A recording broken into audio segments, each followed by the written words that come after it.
مرزا جی نے اپنی ایک ویڈیو میں یہ کہا ہے کہ حضرت عثمان رضی اللہ تعالی عنہ کے مخالفین اور قاتلین میں سینئر صحابہ بھی شامل تھے، جونیئر صحابہ بھی شامل تھے، اور اس کے علاوہ دیگر حضرات بھی۔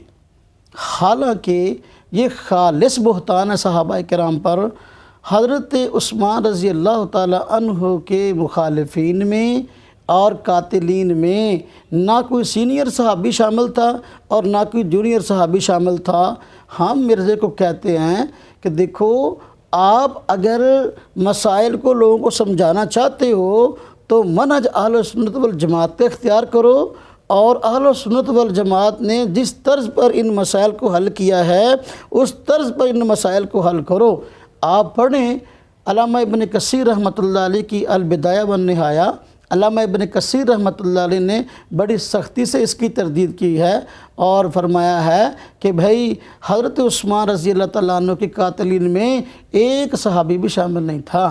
علامہ ابن عساکر رحمۃ اللہ علیہ نے تاریخ مدینہ و دمشق، جس کو تاریخ ابن عساکر بھی کہتے ہیں، اس میں بھی انہوں نے فرمایا ہے کہ نہ حضرت عثمان رضی اللہ عنہ کے قاتلین میں ایک بھی صحابی شامل نہیں تھا۔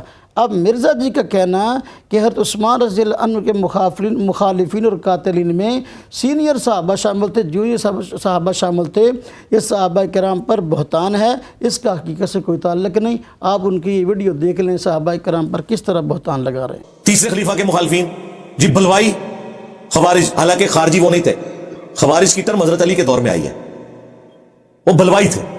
ان میں کئی صحابہ تھے، کئی سینئر صحابہ تھے، زیادہ تر جونیئر تھے۔